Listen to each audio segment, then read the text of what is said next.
வீடியோவில் என்ன நடக்குதுன்னு சொல்லிட்டு பார்க்கலாம். வீடியோக்குள்ளே போகிறதுக்கு முன்னாடி நம்ம சேனலை லைக் அண்ட் சப்ஸ்கிரைப் பண்ணி சப்போர்ட் பண்ணுங்கள். வீடியோ வந்துட்டு நல்லாவே போய்கிட்டு இருக்கு.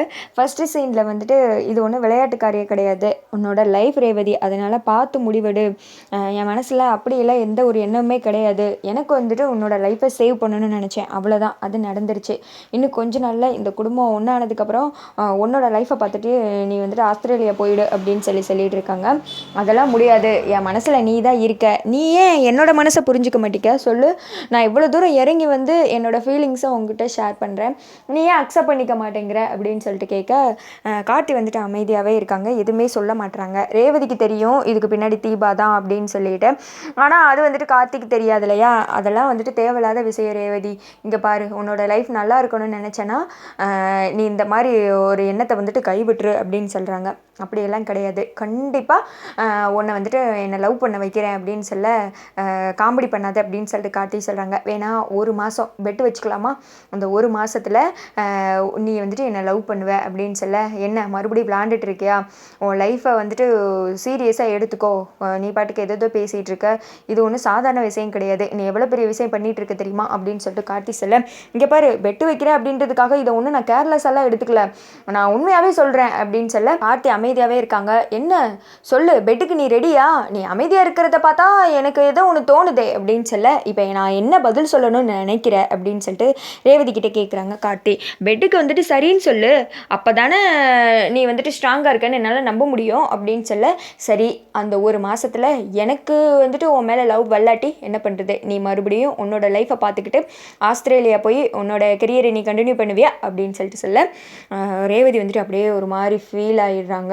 என்னடா இது, நம்ம மனசுலேருந்து லவ் பண்ணுறேன்னு சொல்லிட்டு ஓப்பனாகவே சொல்லிட்டோம், கார்த்தி என்னன்னா இப்படி பேசிகிட்டு இருக்காரு அப்படின்னு சொல்லிட்டு ஒரு மாதிரி ஃபீல் ஆகிட்டு கார்த்தியவே வந்துட்டு பார்த்துட்டு இருக்க. என்ன இப்போ நீ அமைதியாக இருக்க, சொல்லு நீ என்ன யோசித்துட்டு இருக்க அப்படின்னு கேட்க, மறுபடியும் ரேவதி அமைதியாகவே இருக்காங்க. அப்போ உனக்கே நம்பிக்கை இல்லை அப்படின்னு கேட்க, யார் சொன்னா, எனக்கெல்லாம் நம்பிக்கை இருக்குது, என் லவ் மேலே எனக்கு நம்பிக்கை இருக்குது, கண்டிப்பாக இந்த ஒரு மாதத்தில் உன்னை என்னை லவ் பண்ண வைக்கிறேன் பாரு அப்படின்னு சொல்ல, அப்போது அந்த ஒரு மாதத்தில் எனக்கு உன் மேலே லவ் இல்லைன்னு நீ கிளம்பி போயிடுவேல அப்படின்னு சொல்ல, அப்புறம் வந்துட்டு ரேவதி கேட்குறாங்க, அப்படி நீ என்னை லவ் பண்ணிட்டா நீ என்ன செய்வ அப்படின்னு சொல்ல, கார்த்தி வந்துட்டு ரேவதியவே பார்க்குறாங்க. அது நடக்கிறப்ப பார்ப்போம் அப்படின்னு சொல்லிட்டு கார்த்தி சொல்லிடுறாங்க. இப்போலேருந்து என்னோட கவுண்டவுன் ஸ்டார்ட், எப்படி வந்துட்டு என் வலையில் உன்னை விழுக வைக்கிறேன் பாரு, தீபாவை முழுசாக மறந்து என்ன வந்துட்டு ஏற்றுக்கிற மாதிரி பண்ணுறேன் அப்படின்னு சொல்லிட்டு ரேவதி வந்துட்டு முடிவெடுக்கிறாங்க. அடுத்து எல்லாருமே வந்துட்டு வீட்டுக்கு போயிடுறாங்க. அங்கே போனது வழக்கம் போல் ரேவதி வந்துட்டு மேலே பெட் மேலே படுத்திருக்காங்க, கார்த்தி வந்துட்டு கீழே படுத்திருக்காங்க. ரேவதி வந்துட்டு கார்த்தியவே பார்த்துட்ருக்காங்க. அது வந்துட்டு கார்த்திக்கு ஒரு மாதிரி அனீசியாகவே இருக்குது. என்னையே பார்த்துட்ருக்க இப்படி அப்படின்னு சொல்லிட்டு கார்த்தி கேட்குறாங்க. ஒன்றும் இல்லைப்பா, ஏன் கண்ணு, நான் என்ன சும்மா கூட பார்க்கக்கூடாதா, நான் பாட்டுக்கு சும்மா பார்த்துட்ருக்கேன். சரி சரி, நீ என்ன அங்கேயே படுத்துட்ருக்க, இங்கே வரியா, என் பக்கத்துலேருந்து படுத்துக்கிறியா அப்படின்னு சொல்லிட்டு ரேவதி கேட்குறாங்க.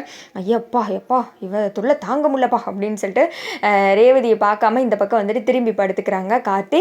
உடனே வந்துட்டு ரேவதியை சிரிக்கிறாங்க. இதுவும் ஒரு மாதிரி கிக்கா நல்லா தான் இருக்குது, இன்னும் ஒரு மாதத்தில் எப்படியாவது கார்த்தி ஏன்னா லவ் பண்ண வச்சிடணும், அதெல்லாம் கண்டிப்பாக நடக்கும் சார். இதுவும் ஒரு மாதிரி ஃபீல் தான் இல்லை, கார்த்தியோட மனசை மாற்றுறது அவ்வளோ ஒன்றும் ஈஸி கிடையாது, கொஞ்சம் கஷ்டமான வேலை தான், ஆனால் பரவாயில்ல, என் லவ் மேலே நான் முழுசாக நம்பிக்கை வச்சுருக்கேன், கண்டிப்பாக இந்த ஒரு மாதத்தில் ஜெயிக்க போகிறது நான் தான்.